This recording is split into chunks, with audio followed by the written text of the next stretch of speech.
Je pêche déjà? Bon, bonsoir à tous et à toutes. Nous allons recommencer notre étude biblique sur le livre de Ruth, après un temps sans les études bibliques. Je vous invite à ouvrir votre Bible dans le chapitre 4 de Ruth. C'est le dernier chapitre du livre, où nous trouvons les détails de la façon dont elle a été secourue par Boaz. Comme nous l'a dit Léon Morris, un chercheur biblique, ce récit passionnant et important, car il s'agit de l'un des rares documents de l'Antiquité qui nous disent comment un tel processus juridique s'est développé. Mais avant d'entrer dans le texte biblique, je vous invite à prier maintenant pour demander au Seigneur qu'il nous donne toute la sagesse pour comprendre mieux les textes bibliques. Je vous invite à prier. Seigneur, nous te remercions pour ce jour, pour cette semaine, pour ton Église, pour ce temps où nous pouvons étudier ta parole, pour comprendre mieux ta volonté pour notre vie. Guide-nous, Seigneur, avec ton Saint-Esprit, au nom de Jésus. Amen. Alors, le texte commence par dire, en chapitre 4, verset 1, Boaz monta à la porte de la ville et s'y arrêta. Or, celui qui avait droit de rachat et dont Boaz avait parlé vint à passer. Boaz lui dit, « Approche-toi, assis-toi ici, toi un tel. » Il s'approcha et s'est assis. Dès qu'il a pu sortir de son champ, Boaz se dirige vers la porte de la ville. Dans le texte hébreu, il est dit qu'il est monté, ce qui peut indiquer que l'aire de battage se trouvait dans la partie basse de la ville. La question qui se pose ici est naturellement la suivante. Quelle est la fonction de la porte de la ville? On peut dire que c'est à l'entrée de la ville que les grandes décisions étaient prises dans l'ancien Israël. Selon l'archéologie, les villes palestiniennes étaient formées de rues étroites, sans grands espaces ouverts, comme par exemple les forums romains ou l'agora grecque. Ainsi, à l'entrée de la ville, il y avait un grand espace étant le centre de la ville, de la ville, le lieu des assemblées. Par exemple, nous avons des rapports selon lesquels des rois ont placé leur trône à la porte de la ville. Vous pouvez voir par exemple 1 Roi chapitre 22 verset 10 et Jérémie chapitre 38 verset 7. Mais c'est aux portes de la ville que les gens se sont mis en rapport pour les questions sociales, administratives et commerciales. C'est là que les procédures juridiques ont été menées à bien. Absalom, par exemple, dit la Bible, s'y levait de bon matin et s'y tenait au bord du chemin qui conduit à la porte de la ville. Il a fait cela en essayant d'attirer les gens vers lui, se montrant plus sensible aux besoins des gens que son père. Le prophète Amos a critiqué les actions des juges d'Israël qui se tenaient à la porte et étaient injustes, ainsi que le peuple n'accepte pas la réprimande. Par exemple, Amos chapitre 5, verset 10, il déteste celui qui reprend à la porte de la ville. Ils ont en horreur celui qui parle sincèrement. Selon la loi, c'est à la porte de la ville que les anciens condamnaient les gens lorsqu'ils étaient jugés. Et parfois, c'est là que l'exécution avait lieu. Une terrible tragédie est survenue lorsque les anciens ont déserté les portes de la ville. C'est à la porte de la ville que la question du Léviha a été résolue au cas où le beau-frère ne voudrait pas remplir son rôle. Je veux lire le texte de Deutéronome, chapitre 25, versets 5 à 10, qui nous montre cela. Lorsque des frères habiteront ensemble et l'un d'eux mourra sans laisser d'enfant, la femme du défunt ne se mariera pas en dehors de la famille avec un étranger. C'est son beau-frère qui s'unira à elle, la prendra pour femme et l'épousera comme beau-frère.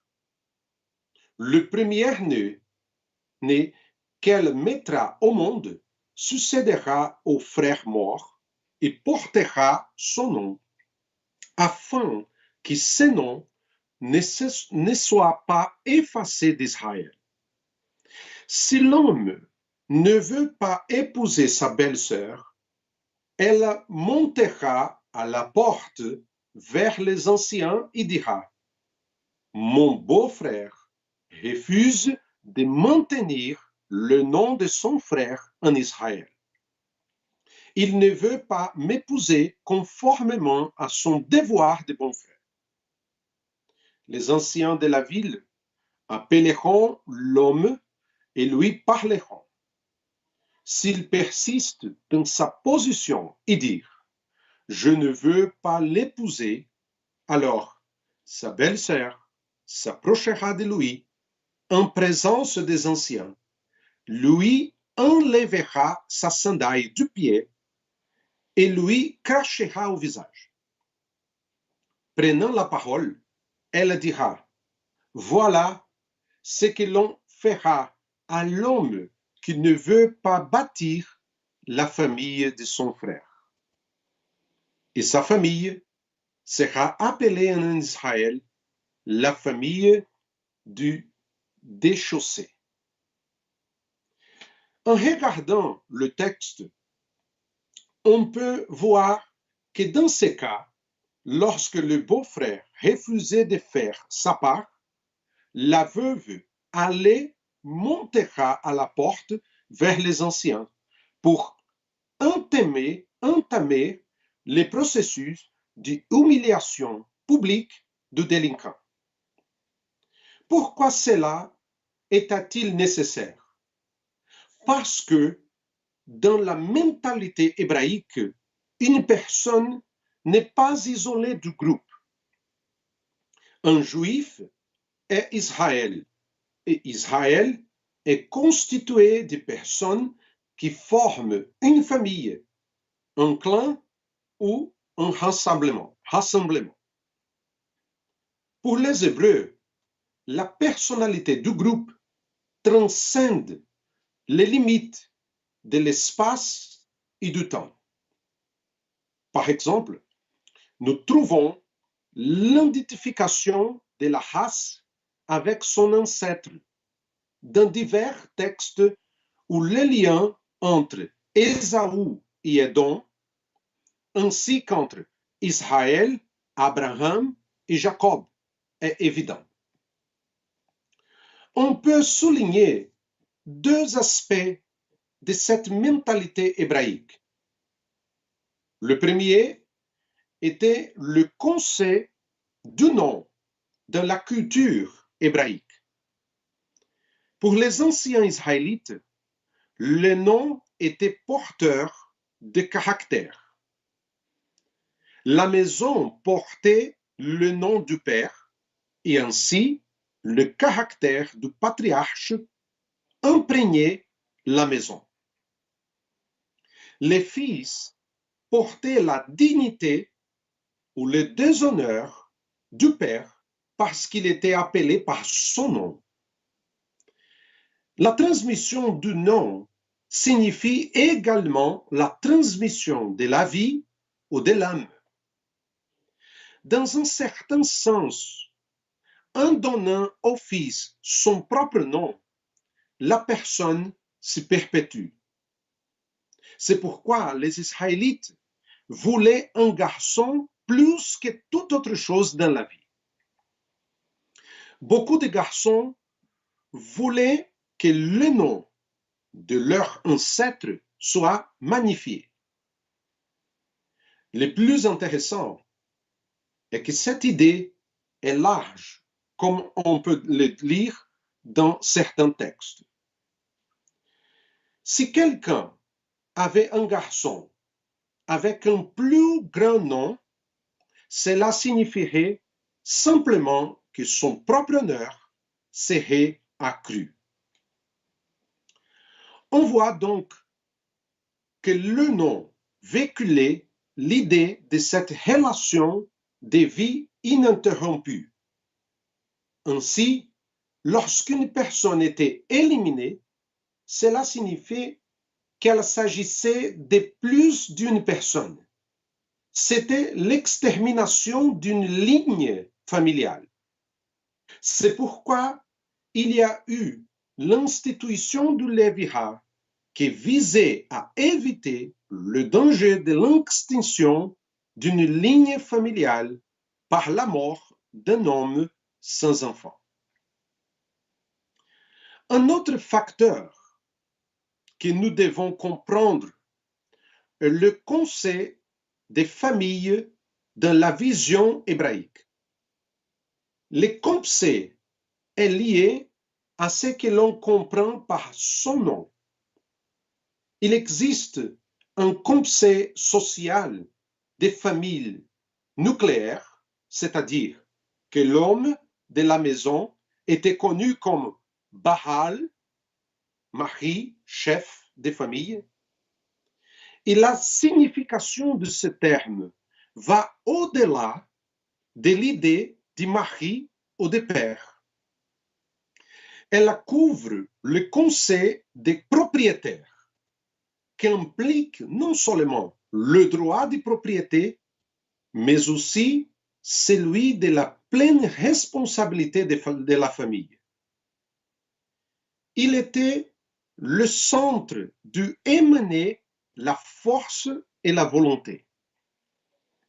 La famille était sous sa responsabilité et ses attitudes ont entraîné des obligations pour les autres membres de la famille.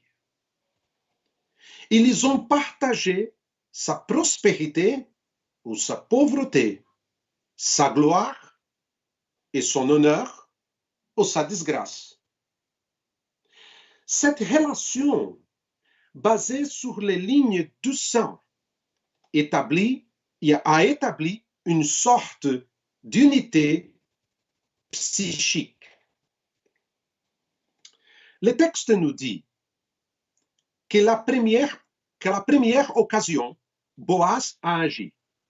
Verset 1. Or, celui qui avait droit de rachat et dont Boaz avait parlé vint à passer. Boaz lui dit, approche-toi, assis-toi ici, toi un tel. Il s'approcha et s'assit. Boaz ne savait pas à quelle heure cet homme passerait, mais il savait qu'il passerait par la porte de la ville. et il attendait ce moment.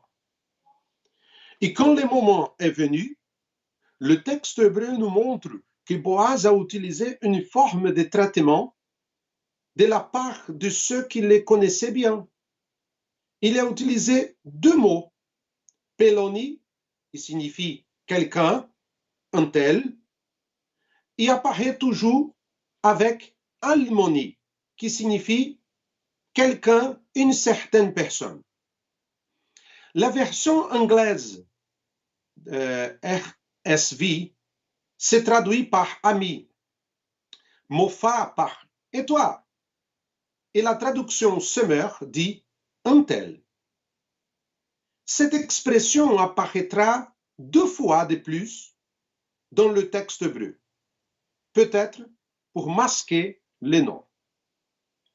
Ce qui est intéressant, c'est de se rendre compte que le nom du libérateur n'est pas mentionné et qu'il n'est pas lui-même une figure importante, car l'essentiel est qu'il renonce à son droit sur Ruth. Il est devenu évident que celui qui était censé être responsable du sauvetage de la propriété familiale ne voulait pas impliquer ses biens personnels dans le processus. Le texte continue, verset 2. Boaz prit alors 10 hommes parmi les anciens de la ville et dit, « Asseyez-vous ici. » Ils assirent. Boaz a convoqué 10 anciens et à ce moment-là, une sorte de jury a été constitué. Les anciens avaient des fonctions légales et l'idée était que, en tant qu'adultes responsables, ils étaient compétents pour discerner ce qui était juste. Et cette fonction était très importante dans le système juridique de l'ancien Israël.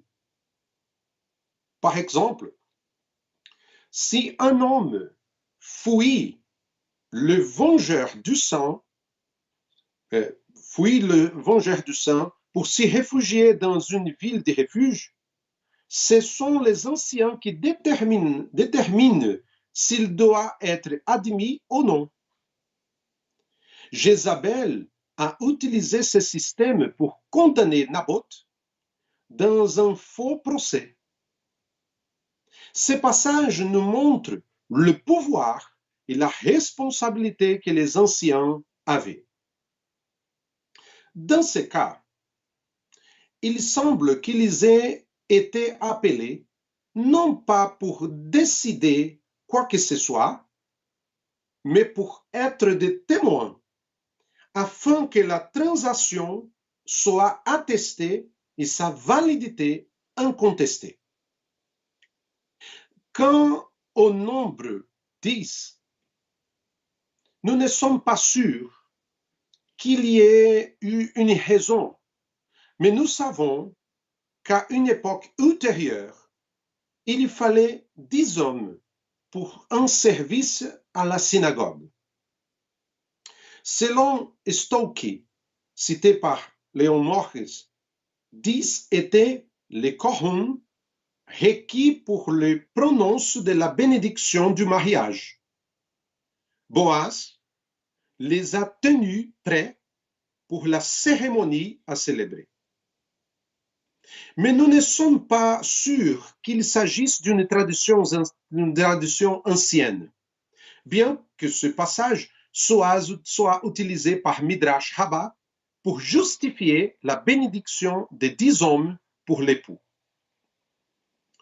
Après avoir appelé les témoins, le texte dit, verset 3, « Puis il dit à celui qui avait le droit de rachat, Naomi est revenue du pays de Moab, et elle vend la parcelle de terre qui appartenait à notre frère Elimelech. » Boaz a commencé pour traiter la question de la propriété avec le libérateur, en se rappelant qu'Elimelech était notre frère, c'est-à-dire quelque chose qui impliquait le contexte familial.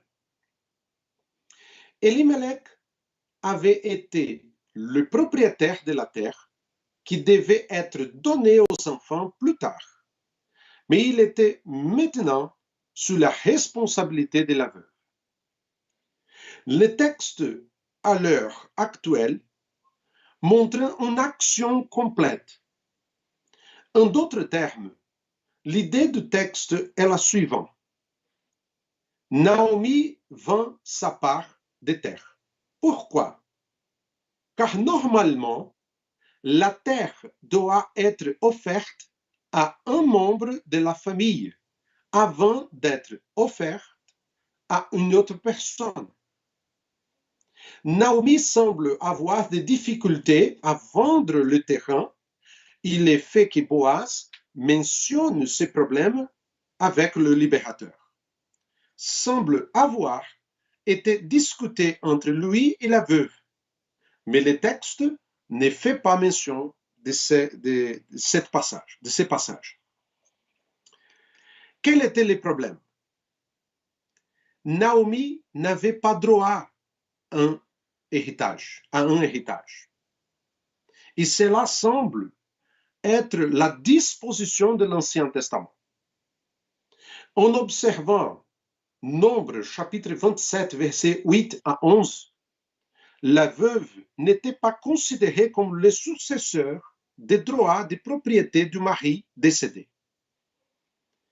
La ligne de succession est ainsi organisée. Fils, puis fille, suivi de plus proche par un mâle.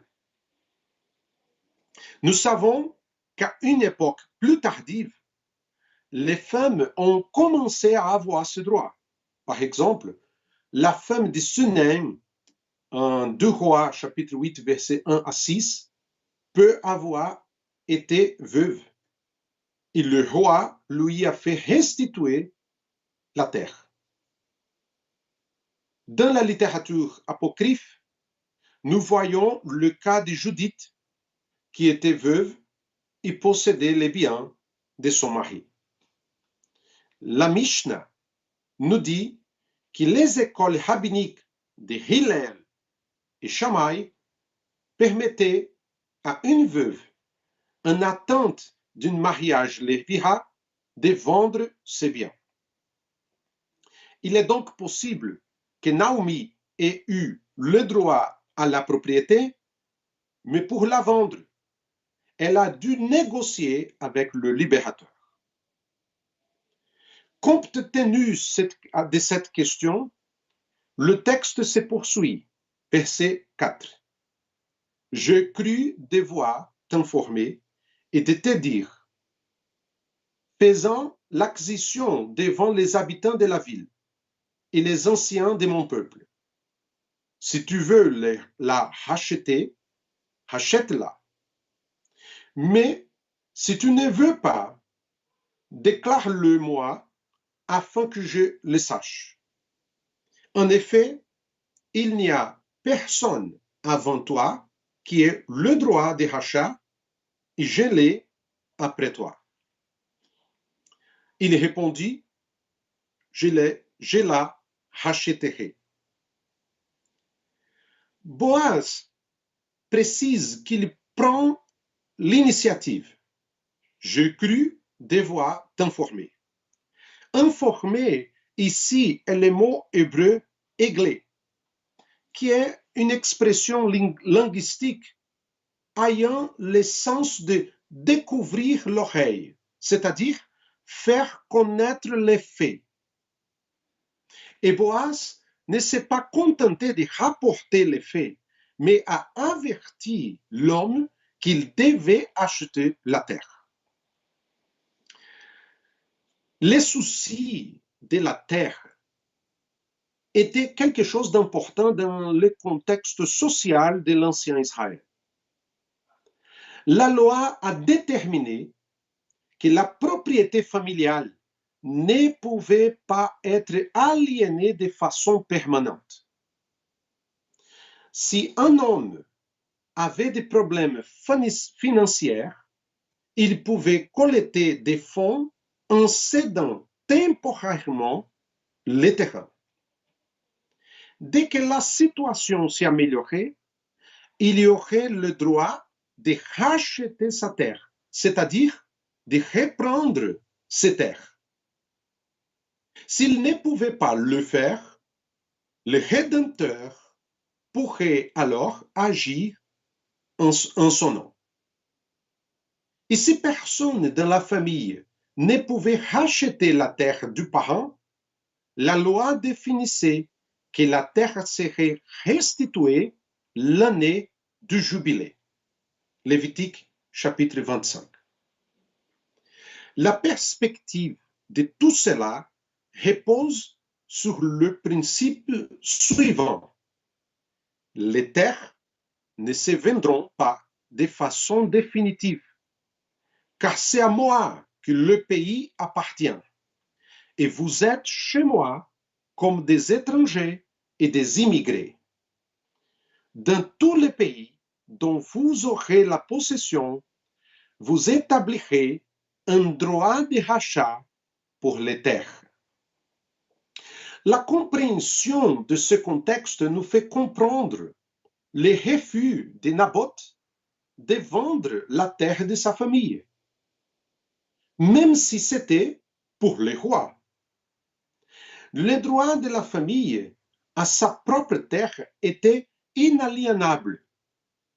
Et Naomi était pauvre. Il ne pouvait pas garder sa terre. Donc, l'intervention de la famille était nécessaire pour que la propriété ne soit pas perdue. Face à cela, Boaz appelle le sauveteur à prendre une décision devant les témoins, faisant l'acquisition devant les habitants de la ville et les anciens de mon peuple. Si tu veux la racheter, rachète-la. Mais s'il ne voulait pas sauver la propriété d'Elimelech, Boaz s'y rendait disponible pour en prendre la responsabilité. Mais si tu ne veux pas, déclare-le-moi afin que je le sache. En effet, il n'y a personne avant toi qui ait le droit de rachat et je l'ai après toi.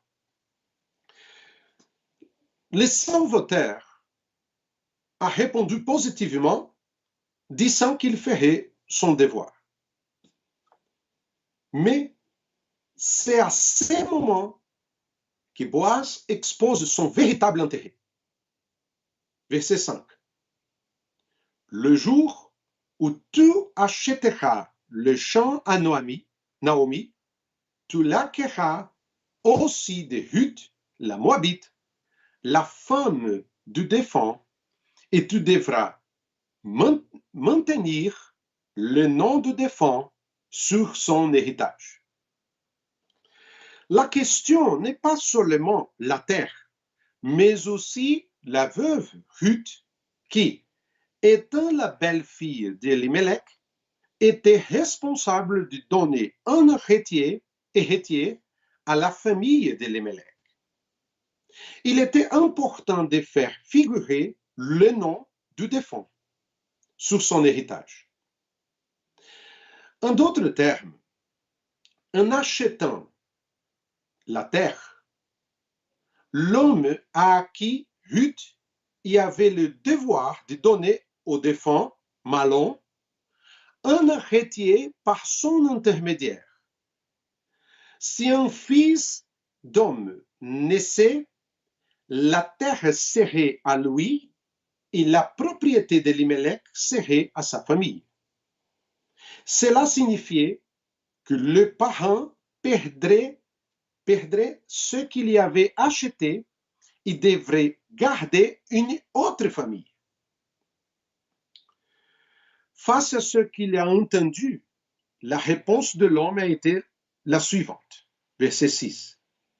Celui qui avait le droit de rachat répondit, je ne peux pas exercer le droit de rachat pour mon compte.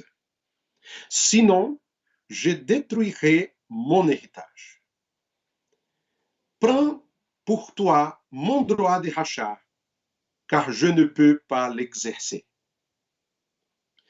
Les coûts étaient trop élevés, il n'était pas prêt à les payer. Celui qui était censé être responsable du rachat de la propriété familiale ne voulait pas impliquer ses biens personnels dans le processus. Le texte dit littéralement « Non, je ne peux pas la racheter ». Le langage est fort et direct, et il en exprime la raison, de peur de détruire mon propre héritage. Et ici, nous trouvons un contraste entre les deux hommes.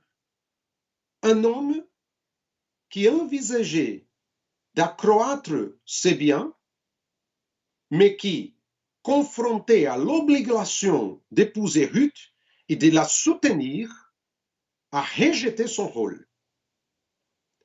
Boaz, cependant, était prêt à sauver Ruth et à donner à son fils la possession de la terre. Autrement dit, alors que le premier responsable pensait à la charge financière, Boaz a été assez généreux pour accepter les pertes financières qui pourraient entraîner un mariage avec Ruth. Ainsi, l'homme s'est retiré du processus et a demandé avec insistance à Boaz de prendre la place. Vous rachetez mon droit à la rédemption, car je ne peux pas racheter. Il est intéressant de noter que le mot hébreu geulati, qui dérive de geula, qui signifie rachat, droit de rachat, prix de rachat, relatif. Ce droit n'était pas quelque chose d'abstrait, mais d'évident, car sa fonction était de sauver non seulement la possession de la famille, mais de donner une continuité au nom de l'Elimelech. En répandant le déni, il ne laisse aucun doute. Le texte continue dans les versets 7. Autrefois, en Israël, pour valider toute affaire relative à un rachat ou à un échange, on retirait sa sandale et on l'a donnée à l'autre. C'était ce geste qui servait d'attestation en Israël. L'auteur du texte apporte ici une note explicative pour indiquer une coutume qui n'était plus utilisée. Cela peut nous indiquer qu'il a écrit quelque temps après l'événement. Il y a deux mots que nous devons souligner ici pour que nous puissions comprendre ce qui a été accompli. Le premier mot, chatemura, qui est dérivé de temura, qui signifie échange, récompense. Il se traduit ici par un échange. La compréhension de ce terme est complexe et les mots apparaissent 13 fois dans le texte hébreu sur divers sujets. Mais le texte de Lévitique chapitre 27 semble très éclairant puisqu'il traite du rachat ou du échange des animaux offerts en sacrifice. Regardez avec attention Lévitique chapitre 27, verset 10 et verset 33. On ne les changera pas, on ne mettra pas un mauvais à la place d'un bon ni un bon à la place d'un mauvais. Si l'on remplace un animal par autre, ils seront tous les deux sains. On n'examinera pas si l'animal est bon ou mauvais, et l'on ne fera pas d'échange. Si l'on remplace un animal par un autre, ils seront tous les deux sains et ne pourront pas être rachetés. C'est très intéressant ici parce que tous les mots surlignés sont dérivés de la même racine hébreu, mur, changer, échanger. Les mots qui apparaissent dans le texte de Ruth apparaissent également dans le livre de Job. Regardez attentivement. Par exemple, récompense, chapitre 15, verset 31, qu'il ne se fie pas à la fausseté. Il serait déçu, car c'est la fausseté qui serait sa récompense. Puis se traduit aussi comme jouir. Il rendra ce qu'il y a péniblement acquis et n'en profitera plus. Il restituera toute la fortune de son commerce, il n'en jouira plus. Et, autre traduction, échange, on ne peut la comparer ni à l'or, ni au verre. On ne peut l'échanger contre un vase, un or fin. Nous voyons dans cette analyse que le mot peut désigner différents types d'échanges. Bien que cela semble étrange pour notre culture, la vérité est que Ruth était littéralement négociée. Et cela est clair d'un point de vue qui nous montre le deuxième mot important à analyser. L'auteur dit qu'il s'agissait d'attestation. Dans le texte hébreu, nous avons le mot hateuda, qui peut signifier attestation, témoignage, confirmation. Ce mot dérive de teuda, qui signifie témoignage. Il n'apparaît que 3 fois dans le texte biblique, ici dans Ruth et 2 autres fois dans Isaïe, chapitre 8, versets 16 et 20, mais avec un sens un peu plus restreint de témoignage prophétique. Et comment se déroulait cette négociation? Le texte dit, on retirait sa sandale et on l'a donnée à l'autre. En fait, il s'agit d'une curieuse coutume qui n'apparaît qu'ici pour Ruth. Quand on lit le texte de Deutéronome chapitre 25, on sait que la veuve qui a été rejetée par le frère de son mari a porté le cas devant les anciens. Ce frère égoïste, qui ne se soucie pas de la disparition du nom de son frère, a été traité avec mépris car la veuve lui a craché au visage et sa chaussure a été arrachée de force. Mais le cas de Ruth a été traité différemment, car bien que l'homme ait voulu racheter la terre, il n'était pas prêt à inclure la personne de Ruth. Et dans ce processus, quelque chose d'intéressant s'est produit. L'homme a enlevé sa sandale et a donné à Boaz. Le texte dit, c'était ce geste qui servait d'attestation en Israël. Et il est certain qu'ici, le contexte est différent de celui de Deutéronome 25, où l'homme qui a rejeté le rachat a été humilié. Mais quel était la signification.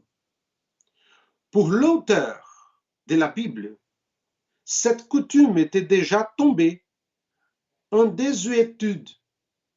Et dans l'Ancien Testament, nous n'avons pas beaucoup d'autres références. Dans le psaume 60, verset 10, nous lisons « Je jette ma sandale sur Édom ». Quelle est la signification de cette expression? Elle montrerait la possession et la souveraineté, un droit de propriété. Mais c'est dans des documents extra-bibliques que l'on peut trouver quelque chose de plus intéressant pour comprendre cette coutume, car elle parle du transfert des chaussures comme un moyen d'indiquer un échange de propriété. Ainsi, le texte dans le verset 8 va dire « Celui qui avait le droit de rachat dit donc à Boaz, faisant l'acquisition pour ton compte, et retira sa sandale. » Ce faisant, l'homme concluait un accord avec Boaz. Je vais m'arrêter ici. La prochaine fois, jeudi prochain, nous allons continuer à partir du verset 9. Mais c'est très intéressant pour regarder tous les contextes et toute cette vision culturelle qu'il y a dans l'ancien Israël. L'importance de la famille, l'importance de sauver les noms des familles, montre les contextes bien particuliers de la vision israélite, de la vision hébraïque, de l'essence de la famille. Mais les leçons spirituelles, on verra la prochaine jeudi, notre rencontre du jeudi prochain, pour comprendre qu'est-ce que nous pouvons retirer des leçons spirituelles. Mais regarde, le contexte est un contexte très ancien, qui nous montre une tradition personnelle, une tradition nationale, une tradition culturelle des leçons spirituelles pour notre vie. Je voudrais prier maintenant pour terminer la première partie de notre étude sur le chapitre 4 de Ruth. Je vous invite à prier autrefois.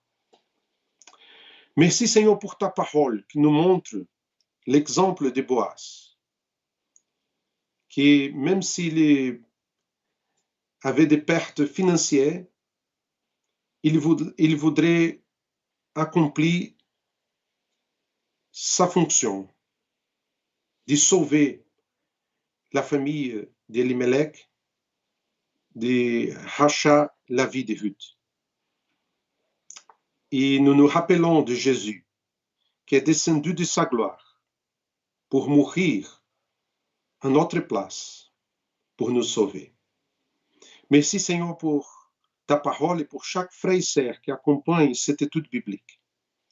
Et nous te demandons au nom de Jésus que tu puisses bénir chacun et chacune pour la gloire de ton nom. Au nom de Jésus.